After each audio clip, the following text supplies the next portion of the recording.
equipe, amém? Então pode sentar no seu lugar. Hoje pela noite nós vamos nos debruçarmos um pouquinho na história que está escrito lá no livro de Lucas. E eu gostaria que você abrisse a sua Bíblia comigo, por favor. Lucas no capítulo 24, no versículo 13. Nós vamos ver alguns pontos dessa história. Na verdade, 6 pontos dessa história. Mas eu quero destacar os 3 últimos. Então eu vou passar rapidinho pelos 3 primeiros e vou dar mais ênfase aos 3 últimos pontos que nós vamos ler, tá bom? Então, todo mundo abriu aí, Lucas no capítulo 24, no versículo 13.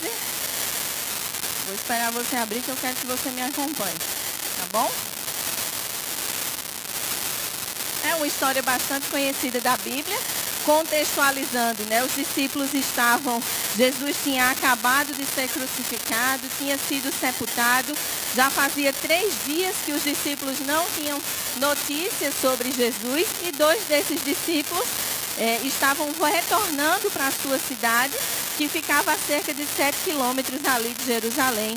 E eles estavam caminhando no caminho de volta, talvez meio desestimulados, como o texto diz, meio desanimado, sem muita perspectiva do que seria feito agora, já que o seu mestre tinha morrido, tinha sido crucificado.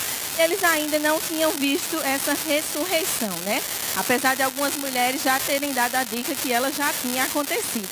Mas eles ainda estavam meio sem entender quais seriam os próximos passos. E muito possivelmente eles já estavam voltando para a sua antiga vida, para aquilo que eles faziam e para a região que eles moravam. Então, no capítulo 24, no versículo 13, diz assim: naquele mesmo dia, 2 deles estavam de caminho para uma aldeia chamada Emaús, diante de Jerusalém, 70 estádios, 7 quilômetros. E iam conversando a respeito das coisas, de todas as coisas sucedidas. Aconteceu que, enquanto conversavam e discutiam, o próprio Jesus se aproximou e ia com eles. Os seus olhos, porém, estavam como que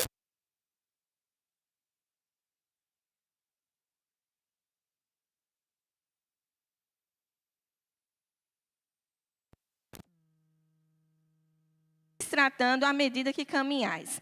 E eles pararam entristecidos. Um, porém, chamado Cleopas, respondeu dizendo: és o único, porventura, que tendo estado em Jerusalém, porque Jesus estava no mesmo caminho, voltando de Jerusalém, ignora as ocorrências desses últimos dias? Ele lhes perguntou. Jesus respondeu com uma outra pergunta: quais? E eles explicaram o que aconteceu a Jesus, o Nazareno, que era varão profeta, poderoso em obras e palavras, diante de Deus e de todo o povo. E como os principais sacerdotes e as nossas autoridades o entregaram para ser condenado à morte e o crucificaram. No versículo 21 diz: ora, nós esperávamos que fosse ele quem havia de redimir a Israel. Mas, depois de tudo isto, é já este o 3º dia desde que tais coisas sucederam. É verdade também que algumas mulheres que estavam conosco nos surpreenderam, tendo ido de madrugada ao túmulo e não achando o corpo de Jesus, voltaram dizendo terem tido uma visão de anjos, os quais afirmam que ele vive.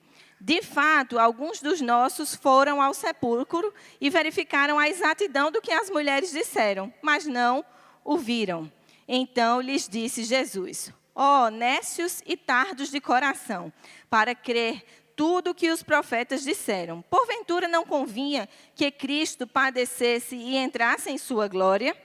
E começando por Moisés, Jesus passou a discorrer sobre todos os profetas e expôs a eles, a seu respeito, o que estava escrito em toda a Escritura. No 28, quando se aproximavam da aldeia para onde iam, fez ele menção de passar adiante, Jesus. Mas eles o constrangeram, dizendo: fica conosco, porque é tarde e o dia já declina.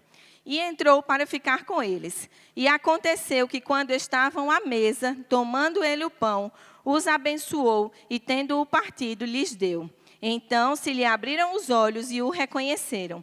Mas ele desapareceu da presença deles. E disseram um ao outro: porventura não ardia o coração quando ele, pelo caminho, nos falava? quando nos expunha às Escrituras, e na mesma hora, levantando-se, voltaram para Jerusalém, onde acharam reunidos 11 e os outros com eles, os quais diziam: o Senhor ressuscitou e já apareceu a Simão. E logo em seguida, Jesus aparece naquela reunião para todos os discípulos. Então, vamos lá. Eu elenquei aqui 6 pontos principais que essa história nos traz. E essa história, amados, nos traz muitos ensinamentos, né? O primeiro ensinamento é que eles estavam no caminho, retornando para as suas atividades. E embora eles não percebessem, Jesus estava com eles. Então, a primeira mensagem é que Jesus nunca nos deixa. No caminho que nós estamos, na jornada que nós estamos trilhando, mesmo que a gente não note muitas vezes a presença dele, ele sempre está conosco. Porque é isso que está escrito no livro de João, no capítulo 14, no versículo 16. Quando ele estava dizendo aos seus discípulos que ele seria assunto aos céus, ele mandaria outro da mesma espécie, do mesmo tipo dele, e que este não nos deixaria em momento nenhum.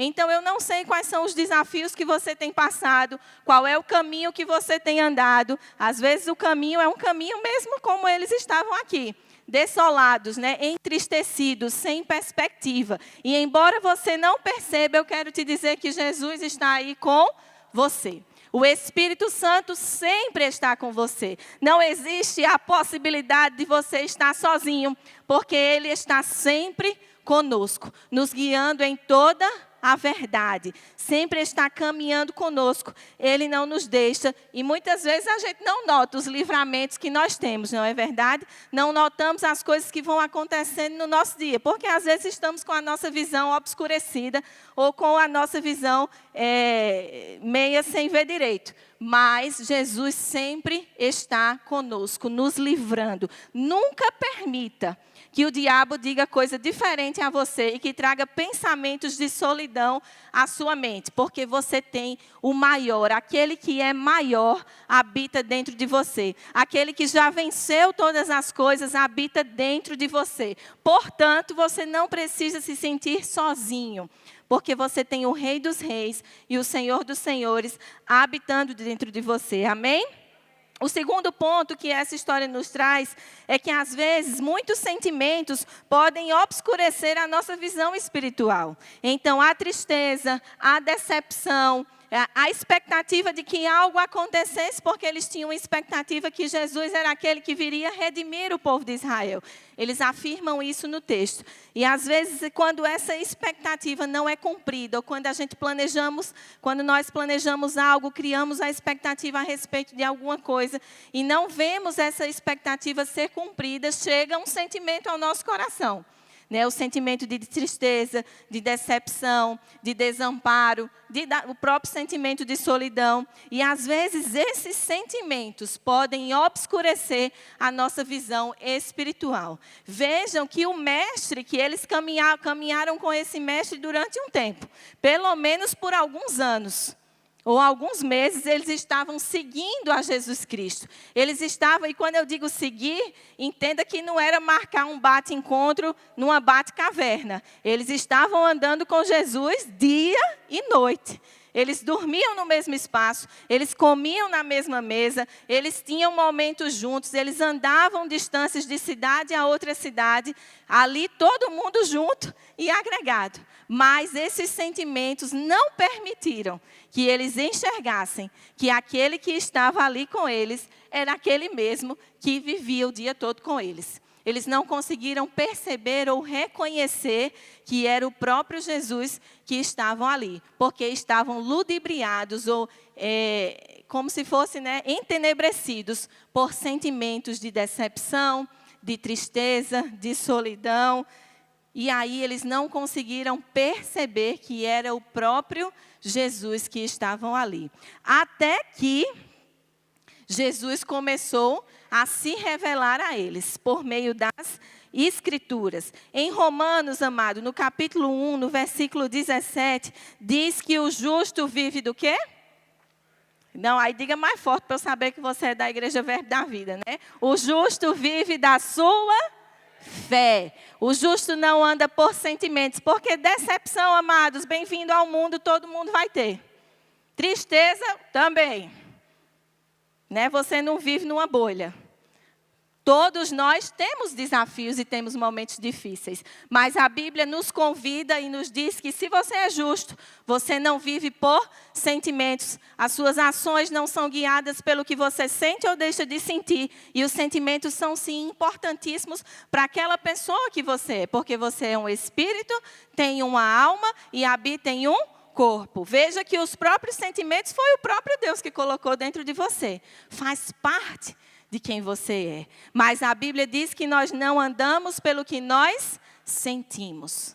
Nós andamos por aquilo que nós acreditamos. Nós andamos por aquilo que nós temos expectativa. Nós andamos por meio da nossa fé. O justo não vive por sentimentos, o justo vive pela fé. Anda pela sua fé. Amém? Então, isso você precisa ter bem enraizado dentro do seu coração, porque o próprio Jesus Cristo também nos deixou uma mensagem bem clara. No mundo tereis aflições. Mas, né, uma conjunção adversativa que vem dizendo que vem alguma coisa diferente do que foi dito anteriormente. Fiquem tranquilos. Eu venci o mundo, portanto, em mim vocês também vencerão o mundo. Amém? Então, não permita que os sentimentos dominem ou governem a sua vida. Porque quando nós permitimos que esses sentimentos nos governem, às vezes a gente vai perder o fio da meada, né, e pode perder o que está sendo preparado para nós, porque nós estamos ludibriados pelos nossos sentimentos. E com sentimentos aflorados, amados, nenhuma decisão será uma decisão sábia ou acertada. É preciso deixar a poeira baixar, é preciso ouvir o Espírito e assim tomar uma decisão a respeito daquilo que você precisa definir nos seus caminhos. Amém? Então, vimos que Jesus nunca nos deixa, que não somos guiados pelo nosso sentimento e que, às vezes, quando nós estamos dando vozes, né, e muita atenção aos nossos sentimentos, nós podemos ter a nossa visão espiritual obscurecida e não compreendermos os próximos passos. E aí nós vemos ao longo da história, quando Jesus estava andando com eles, com os 2 discípulos, né, que eles perguntaram assim, abismados, espera aí, o senhor estava onde? Que o senhor não está sabendo o que aconteceu em Jerusalém. Você não está na mesma estrada com a gente voltando? E o senhor não sabe o que aconteceu lá? E Jesus, né, como um bom mestre, responde com uma outra pergunta. Quais? Né? E eles dizem, aconteceu isso ao nosso mestre, foi crucificado, as nossas autoridades deram ele para morrer, bererê, barará, e a gente achava que ele era aquele que vinha redimir o povo de Israel, mas nada disso aconteceu. Aí eles dizem assim, não, mas peraí, teve uma mulher que foram lá, viram que o corpo não estava lá, mas nada disso aconteceu. Ou seja, eles estavam tão ludibriados que eles nem perceberam que o corpo já não estava lá e que aquilo que Jesus tinha falado já tinha acontecido, mas eles não conseguiram discernir, porque às vezes os sentimentos atrapalham o nosso discernimento. E Jesus começa a falar e a Bíblia diz que Jesus vai se revelando por meio das Escrituras. Ele fala desde o profeta Moisés até os outros profetas sobre ele mesmo. E eles chegam na aldeia que eles iam chegar, né? E aqui o terceiro ponto é: Cristo se revela pelas Escrituras. Uma das maneiras de Cristo se revelar a nós é por meio da sua palavra. Você acha que essa palavra aqui perdurou por tantos anos? Né? Este é o livro que ultrapassa os séculos. Por que motivo? Porque esta palavra é a própria revelação de quem Deus é. Por isso mesmo ela é atemporal. Os séculos mudam, a história muda, os costumes mudam, mas você lê a Bíblia e vê que ela é mais atual do que a gente imagina, porque ela ultrapassa a fronteira do tempo.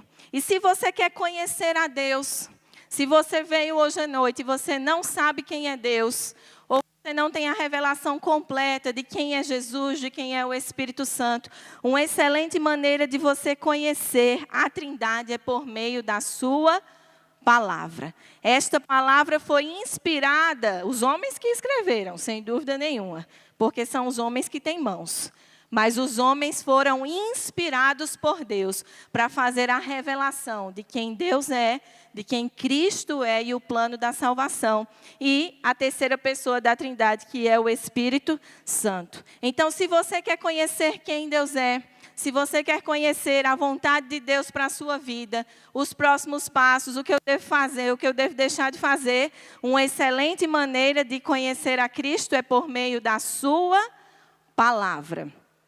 Lendo as Escrituras, porque Ele se revela por meio da sua palavra. Em João, no capítulo 5, no versículo 39, diz assim: examinai as Escrituras, porque vós cuidais de ter nelas a vida eterna. E são elas que testificam de mim. Aqui é Jesus falando, mandando os seus discípulos examinar as Escrituras.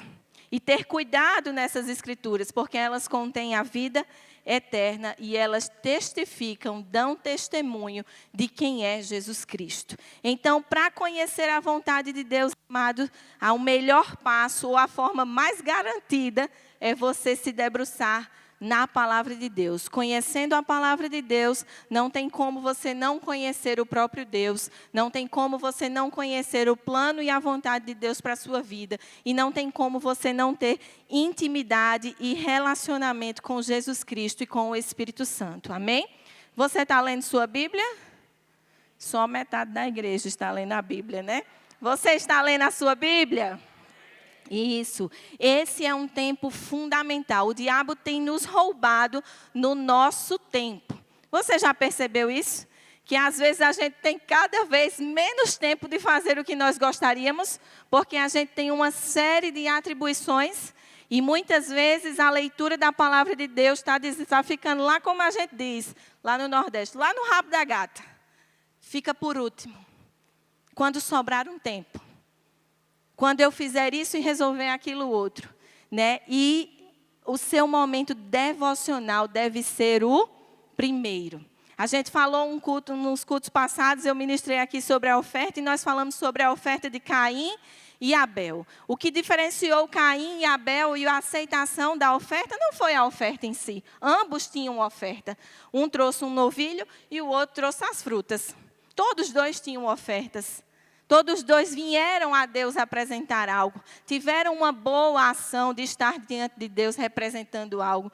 Os dois talvez queriam acertar em reconhecer Deus em seus caminhos. Mas o que diferenciou um irmão do outro foi que um trouxe das primícias. Daquilo que recebeu primeiro. Daquilo que era mais importante. E o outro trouxe do que estava lá.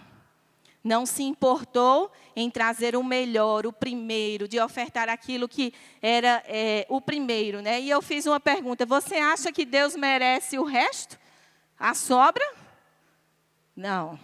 Ele é o nosso Senhor. Ele deve ser o nosso único Senhor. Amém?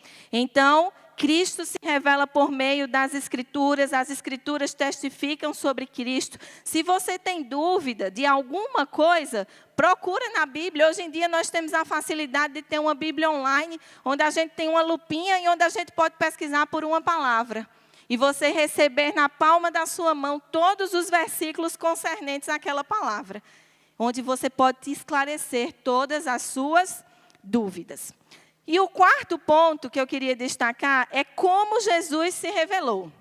Os discípulos não estavam reconhecendo a Cristo, mas à medida que eles chegaram perto da aldeia, Jesus quis ir embora, os discípulos estavam gostando, aí disse assim: vamos entrar na nossa casa, porque já é tarde, o Senhor vai descansar, vamos comer aqui uma comidinha. E sentaram na mesa. A Bíblia diz que eles estavam sentados à mesa. Aqui, ó. E aconteceu que quando estavam à mesa, tomando ele o pão, o abençoou e tendo-o partido, lhes deu. Então, no versículo 31, se lhe abriram os olhos e o reconheceram, mas ele desapareceu da presença deles. E aqui eu quero destacar que Cristo se revelou para os seus discípulos aonde? Diga mais fortinho aí. Pronto, eu já disse aqui na igreja que eu trabalhei no departamento infantil, que eu trabalho e que eu gosto de animação, né? Então, na mesa. Porque mesa é lugar de intimidade. Você não convida qualquer pessoa para ir jantar na sua casa, convida? Não, você convida pessoas que você ou tem intimidade ou está querendo desenvolver intimidade. Você só convida pessoas para entrar na sua casa que você conhece. Porque mesa é lugar de relacionamento. Mesa é lugar de intimidade. E foi neste ambiente de intimidade, de relacionamento, de comunhão, que os discípulos, que Jesus se revelou e os discípulos puderam ter os seus olhos espirituais abertos para compreender quem estava ali sentado na mesa com eles. Quer conhecer a Cristo, amados, é preciso ter intimidade. Quer conhecer a Deus, é preciso ter relacionamento. Se você quer conhecer profundamente. Se você quer conhecer superficialmente, aí a gente pode manter a vida que nós estamos levando até hoje. Mas se você quer conhecer profundamente, é preciso ter intimidade. É preciso ter tempo. É preciso ter mesa, é preciso ter relacionamento, porque Cristo se manifesta onde Ele é desejado, onde Ele é venerado, onde existe relacionamento, onde existe intimidade. Tiago, no capítulo 4, no versículo 8, fala: chegai-vos a Deus e Ele se chegará a vós. Quem chega primeiro? Chegai-vos a Deus, e Ele, como consequência, se chegará a vós. Salmos, no capítulo 25, no versículo 14, diz: a intimidade do Senhor é para os que o temem, os quais Ele dará a conhecer a sua aliança. Então, esses dois versículos confirmam que a intimidade é para aqueles que temem, é para aqueles que buscam, é para aqueles que se achegam. E quando você se achega, Ele responde. E Ele permite que você conheça Ele intimamente e profundamente. Chegou o tempo da gente conhecer a Jesus somente superficialmente. Esse tempo chegou e acabou.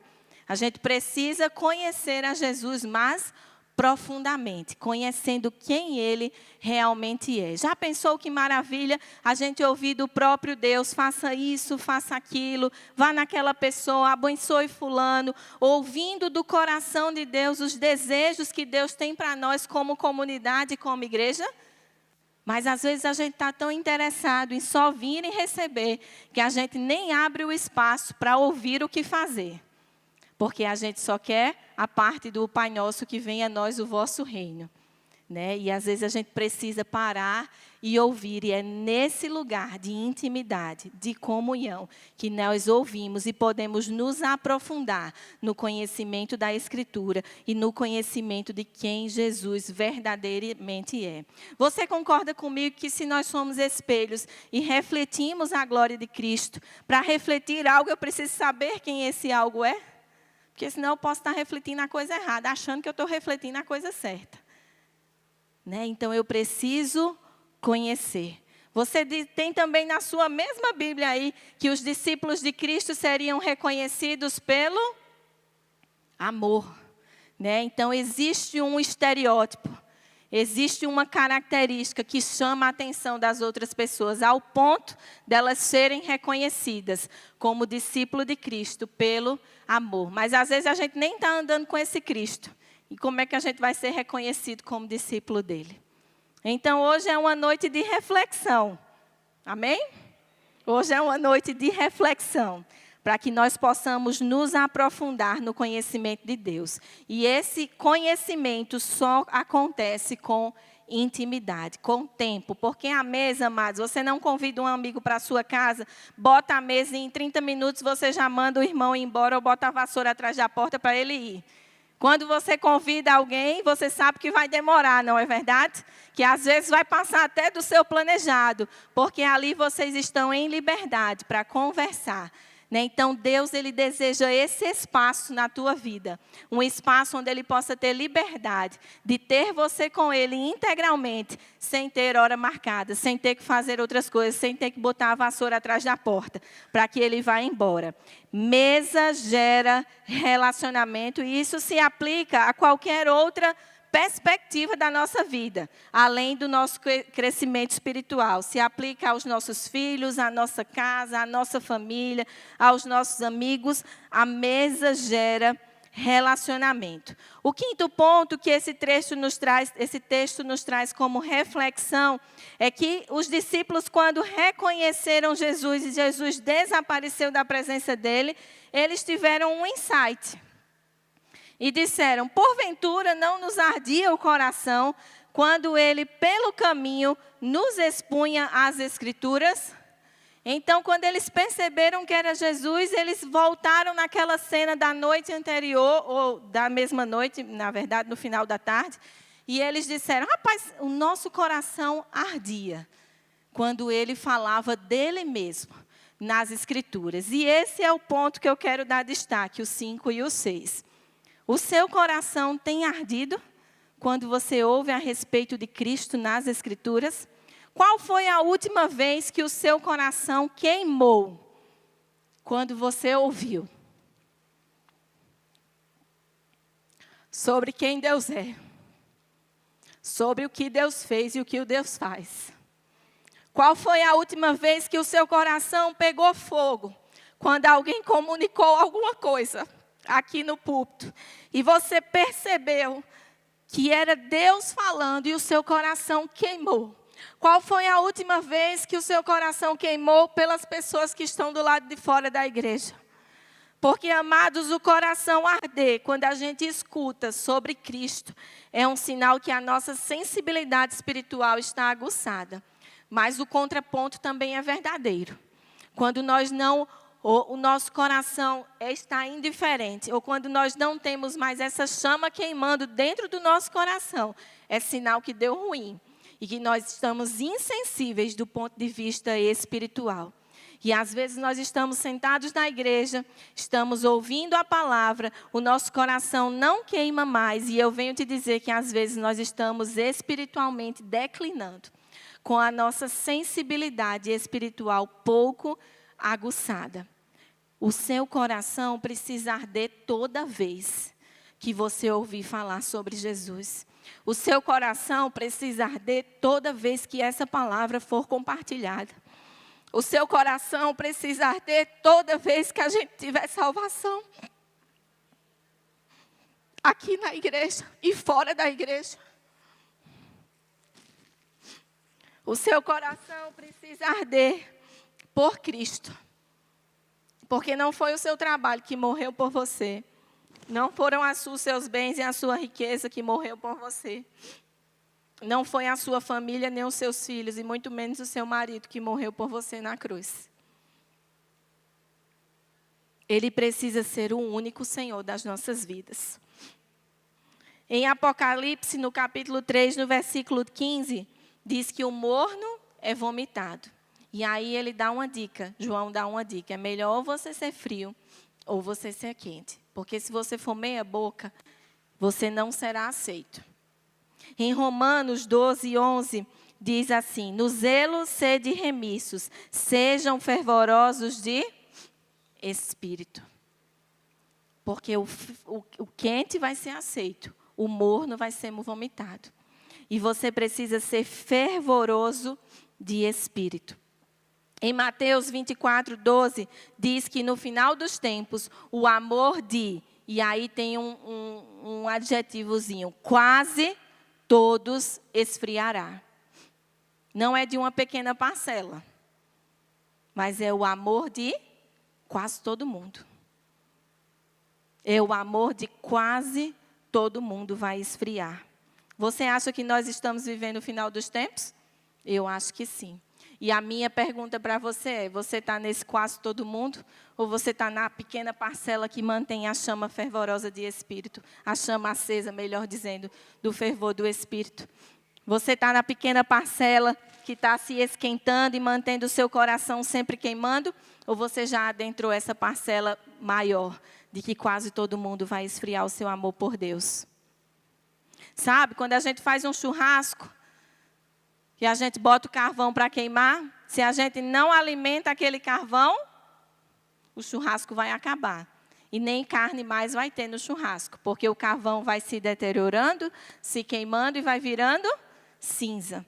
E se a gente não colocar uma brasa nova ali, essa brasa nova não vai pegar fogo com aquela que já estava sendo consumida. E não vai alimentar o fogo. Nós, como cristãos, precisamos alimentar o fogo dentro de nós. Porque, como eu falei, vai ter dias sim, que a gente vai estar como esses discípulos aqui. Meio cabisbaixo, meio desanimado, sem muita perspectiva. Mas esses são os dias de nós colocarmos lenha na nossa fogueira. Esses são os dias de nós colocarmos carvão dentro da nossa fogueira, para que essa chama, ela permaneça sempre acesa. Esses são os dias que a gente tem que abrir as Escrituras e trazer à nossa memória aquilo que nos dá esperança. Esses são os dias que a gente precisa ter um tempo de oração. E aí o que é que a gente faz? Como bons humanos que somos, vamos nos lamentar. A gente está desanimado, a gente vai se lamentar. A gente vai conversar com outra pessoa. A gente vai chorar as nossas pitangas, né? Mas esses são os dias que nós precisamos nos fortalecer. E manter a chama dessa churrasqueira sempre acesa. Porque eu não quero estar nessa parcela de que quase todo mundo vai ter o seu amor esfriado. Eu quero estar na outra parcela, que eu vou estar com o amor pegando fogo. E a gente precisa se relembrar disso. Porque muitas vezes a gente vai deixando a vida me levar, a vida leva eu, e quando vem a gente já está com o nosso amor esfriado. E não faz mais diferença ouvir sobre Deus ou deixar de ouvir. Porque outras coisas roubaram o lugar que Deus deve ter na nossa vida. E Ele deve ter, sim, sempre o primeiro lugar. Amém? E o sexto e último ponto que eu gostaria de mostrar para vocês, de ver aqui juntamente com vocês, é que depois que eles perceberam que Jesus se revelou a eles, que eles fizeram o link de que o coração ardia, quando Jesus estava expondo as Escrituras, no versículo 33 diz, e na mesma hora, não diz, foi daqui a 20 dias, passou 5 horas, foi daqui uma semana, diz que na mesma hora. Você notou comigo que já era tarde? Já era de noite? Eles, inclusive, chamaram Jesus para ficar com eles, porque já era de noite, amados. E nem tinha lanterna, e nem tinha carro, e era a pé. Mas quando eles perceberam que era Jesus Cristo, na mesma hora. Quando o coração está fervoroso, existe uma ação correspondente a esse fervor do coração. Na mesma hora, levantaram-se e voltaram os 7 quilômetros que eles tinham passado a tarde andando. Voltaram e chegaram onde os outros discípulos estavam para testemunhar o que tinha acontecido na casa deles, na mesa da cozinha deles. Então, o coração quente tem ação correspondente. É por isso que a gente consegue perceber quando alguém é afogueado. Porque ele tem sempre uma ação correspondente. E quando eu digo ação correspondente, amados, você já parou para pensar que o crente precisa estar em movimento? Porque se você estiver parado, dá dengue. Então, a gente precisa estar em movimento. O crente afogueado é um crente que precisa estar em movimento. Até porque, para alimentar o fogo, às vezes a gente faz o quê? Pega um bichinho assim e dá uma abanada, né? Dá uma movimentada no vento, para o fogo queimar mais. E se você está parado aqui dentro dessa igreja, eu quero te dizer que você precisa estar em movimento. Senão vai dar uma dengue aí na sua vida. Não jogando maldição na sua vida, mas só fazendo uma analogia, tá bom? Então você precisa estar em movimento, porque o coração ardente gera a ação correspondente do movimento. Vejam que eles retornaram e voltaram para onde eles estavam, talvez de onde eles nunca deveriam ter saído, para testemunhar o que estava acontecendo. Estavam servindo a igreja. Eles voltaram para servir o corpo de Cristo. Para dizer aos irmãos deles lá, que estavam sem saber se tinha ressuscitado ou não tinha ressuscitado, que ressuscitou, servindo aquilo que Deus tinha estabelecido. Porque crente que não serve para o reino de Deus. Crente que não serve para o reino de Deus. Você é crente? Não, levanta aí a mão quem é crente. Você é crente? Amém. Então você precisa estar envolvido. Você precisa estar servindo. Porque, novamente, aqui não é um restaurante. Embora às vezes pareça que você vem, pega a sua comida, se alimenta e sai. Aqui é casa de família. E na casa de família, cada um traz um prato. A gente arruma a mesa junto. Depois a gente lava a louça junto. A gente tira as comidas, guarda na geladeira. Já foi em almoço de vó? Só eu fui em almoço de vó, na casa da minha avó. Eu ia todo domingo na casa da minha avó comer um mocotó. Era todo domingo, amados, o mesmo prato. Mocotó com mousse de limão depois. Maravilhoso. Por isso que eu tenho bastante colágeno. Porque eu comia mocotó a minha infância inteira. Mas quando acabava o almoço, a gente tirava a louça, minhas tias iam lavar, a gente ficava na mesa conversando com o vovô. Reunião de família, onde cada um compartilha dos seus talentos. Não é um restaurante onde você se serve e paga a conta. A gente está esperando que você venha contribuir com os seus talentos antes do seu dinheiro. Com os seus talentos antes do seu dinheiro. Sabe, tem tanta coisa para a gente fazer, não é possível que você não se enquadre em nada. Não posso acreditar nisso. Desde evangelismo, a rema, a monitoria, a oficina de casais, a Jump, a Teens, a departamento infantil, a mídia, a louvor. Não é possível que você não se enquadre em nada. Crente parado dá dengue. E coração afogueado tem ação correspondente. Reunião de família, amados. Sabe por quê? Porque Deus tem me despertado nesses dias, que às vezes a gente está trocando Ele pelas outras coisas. E Ele não tem sido, ou momentaneamente não está sendo, o único Senhor das nossas vidas. Quando é Ele que deve ser o único Senhor desta igreja, das nossas vidas e desta igreja. E quando eu digo único, é o único. Nada é mais precioso. Nada é mais valoroso do que a presença dEle. Não, aquilo que você pode ter não é mais valoroso. A família que você pode construir não é mais valorosa. Abra comigo, por favor, no livro de Deuteronômio, no capítulo 6, no versículo 4. Essa era uma instrução para o povo de Israel. E ele diz assim: ouve Israel, o Senhor nosso Deus é o único Senhor. E na sequência ele diz qual é a forma de fazer isso. Amarás, pois, o Senhor teu Deus de todo o teu coração, de toda a tua alma e de toda a tua força. Esta palavra que hoje te ordeno estarão no teu coração.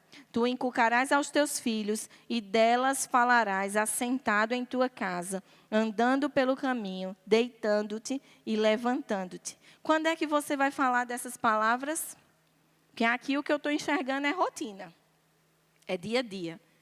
É deitando, é levantando, é comendo, é lavando a louça, é passando o pano na casa, é indo levar menino na escola, é indo trabalhar. Você vai falar dessas palavras, e também as atarás como sinal na tua mão, e te serão por frontal entre os olhos, e escreverás nos umbrais da tua casa e nas tuas portas. O que é que tem que estar escrito, amados, no nosso frontal, na nossa mão, nos umbrais da nossa porta e dentro da nossa casa? Que o Senhor, que nós amamos ao Senhor, de todo o nosso coração, com toda a nossa alma e com toda a nossa força, e que Ele é o único Senhor. Mas às vezes a gente está mais preocupado que a nossa casa tenha bons móveis, bons sofás, e isso é lícito. Não estou dizendo que não é, porque se você for na minha casa, também é arrumadinha. Então, isso é lícito, mas isso não pode ser o primeiro. Né? O trabalho não pode ser o primeiro. A família não pode ser o primeiro. Os filhos não podem ser o primeiro. Ele é o primeiro de todas as coisas. E quando isso, veja, a igreja é o quê? A igreja é uma reunião, né? Dos crentes, dos que servem a Deus, né? A igreja é a reunião de você que veio, eu, você, quando a gente se junta, aqui é a igreja. Mas a igreja se torna um reflexo de quem nós somos e daquilo que nós acreditamos e como nós vivemos. Se nós somos fervorosos, a igreja será fervorosa. Se nós somos apáticos, a igreja será apática. Se nós somos frios, a igreja será fria. Se eu não me envolvo, a igreja às vezes não faz o que deveria fazer. Porque a igreja é a reunião dos santos. E cada santo contribui com algo para esta comunidade. Para isso que nós chamamos de igreja. Então, hoje à noite eu queria trazer esse despertamento, que se você está vindo a esta igreja, a gente precisa que você tenha o coração pegando fogo. E a gente precisa que você mantenha a chama da sua churrasqueira espiritual sempre acesa. E a gente precisa também que você se movimente em qualquer coisa que você deseje se movimentar dentro do corpo de Cristo, entendendo que você pertence a algo. Que você não é um visitante, ou que você não é um filho bastardo, mas você pertence a este lugar, se você pertence, e você pertence a esta família. E como parte pertencente desta família, existe algo que é requerido de você, no mínimo, o envolvimento, para que a gente possa fazer a nossa igreja expandir e crescer. E sabe para quê, amados? Para que o nome dele seja glorificado, para que ele seja exaltado. Para que as pessoas, quando entrem aqui, sintam que o ambiente é diferente. Não porque eu falei ou porque João e Manu falaram, mas porque o Espírito Santo se move com liberdade no nosso meio. Amém? O ambiente onde o Espírito Santo se move com liberdade é um ambiente de restauração. É um ambiente de cura. É um ambiente de transformação. E nós precisamos dar essa liberdade para que ele se mova no nosso lugar. Amém? Você pode ficar de pé. Existe alguém no nosso meio que ainda não está pertencendo a família nenhuma. E hoje você deseja pertencer à família de Deus. E você nunca fez este convite de aceitar a Jesus Cristo como Senhor e Salvador da sua vida. Para que a gente viu aqui no texto dos Emaús, né, de caminho, os discípulos que estavam andando no caminho de Emaús, que mesmo eles não percebendo, Jesus não os deixou sozinhos. Porque é isso aí, a gente quando recebe a Jesus Cristo como Senhor e Salvador da nossa vida, nós convidamos Ele para morar no nosso coração. E nós não estamos sozinhos mais em hipótese nenhuma. Ele sempre está conosco. E se você nunca fez essa declaração pública de reconhecer o senhorio de Jesus Cristo sobre a sua vida, e se hoje você deseja fazer, eu gostaria de te dar um abraço e fazer uma oração com você. Preciso que você venha aqui à frente ou me dê um sinal com a mão. E eu gostaria de orar com você. Porque a Bíblia fala que quando nós o reconhecemos publicamente, o nosso nome está escrito no livro da vida. E Ele nos coloca de volta na eternidade, de onde nós nunca deveríamos ter saído. Então, se você está aqui no nosso meio e você nunca fez essa declaração para reconhecer Jesus Cristo como Senhor da sua vida, e você deseja fazer, me dá um sinal com a tua mão, vem aqui na frente, eu queria orar com você. Existe alguém no nosso meio? Se você já é salvo e você não ora em outras línguas ou não foi batizado no Espírito Santo com a evidência bíblica de falar em outras línguas e você quer ser batizado cheio do Espírito Santo para que mais brasas possam estar aí na sua churrasqueira, se você não ora em outras línguas, esse é um batismo para todo aquele que é salvo, amém? E se você deseja ser cheio do Espírito Santo, nós vamos orar por você.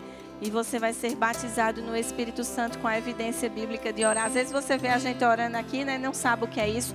Isso é a evidência bíblica de ser cheio do Espírito Santo, né? Eu costumo dizer, se você é americano, você fala inglês. Se você é brasileiro, você fala português. E se você é um ser celestial, você fala as outras línguas, né? Porque é a língua dos céus. Você ora mistérios com Deus. E nem o diabo sabe o que é que você está orando. Então tem alguém aqui que não ora em outras línguas e deseja, não perca essa oportunidade, amados. É uma ferramenta a mais para te tornar um excelente testemunha. Está escrito no livro de Atos, no capítulo 1. Alguém quer ser batizado no Espírito Santo? Então, amém. Feche os seus olhos, nós vamos orar.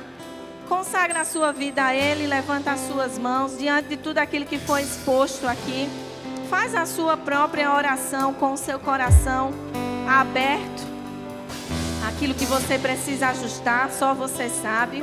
E aquilo que você precisa corrigir, só você sabe. Então, este é um momento de intimidade seu com seu Pai. Senhor, nós estamos aqui diante de você, reconhecendo as nossas falhas. E muitas vezes o quão insensível nós temos sido do ponto de vista espiritual. Renova os nossos dons e os nossos talentos para servir dentro da Tua casa e do Teu reino. Senhor, que o nosso coração arda sempre que a Tua palavra for compartilhada. Que o nosso coração arda sempre quando um pecador se arrepender dos seus maus caminhos. Que o nosso coração possa pegar fogo quando uma vida tiver o seu nome escrito no livro da vida novamente. Que o nosso coração possa arder quando cura e libertação acontecer no nosso meio. E que o nosso coração possa arder quando a Tua presença, mesmo de maneira calma e tranquila, estiver nos tocando. Nós queremos ter o nosso coração afogueado por Você, Espírito Santo da verdade. Não queremos viver de forma a não nos compadecermos do outro. Ou não levarmos em consideração a outra pessoa. Queremos chorar com os que choram, sorrir com os que sorriem. E não queremos ser indiferentes ao corpo no qual nós fazemos parte. Nos ajuda, Espírito Santo da verdade, a corrigir as nossas debilidades. E nos mantém sempre trazendo à memória estas palavras, para que a gente possa se manter sempre no meio do caminho. No meio do caminho. Sem desviar para um lado, nem para o outro. Mas no meio do caminho. Você é o maior de todos. Você é o único Senhor. Você é o Deus Todo-Poderoso. A você seja toda honra, toda glória e toda exaltação. Nós te elevamos na posição mais alta, Jesus Cristo, por todo o sacrifício que você fez por nós, por não ter a sua vida por preciosa e entregá-la num madeiro em favor de cada um de nós aqui. Nós reconhecemos o seu sacrifício e te elevamos ao lugar mais alto, dentro das nossas vidas. Dentro das nossas vidas, você tem o primeiro e o único lugar. Você tem o primeiro e o único lugar. O primeiro e o único lugar. Que nada roube a Tua presença de nós. Que nada roube a Tua presença de nós. Porque você é majestoso. Você é glorioso. Você é santo. Oh, nós te adoramos e levantamos as nossas mãos, reconhecendo que você é o único Senhor das nossas vidas. Você é o único Senhor das nossas vidas.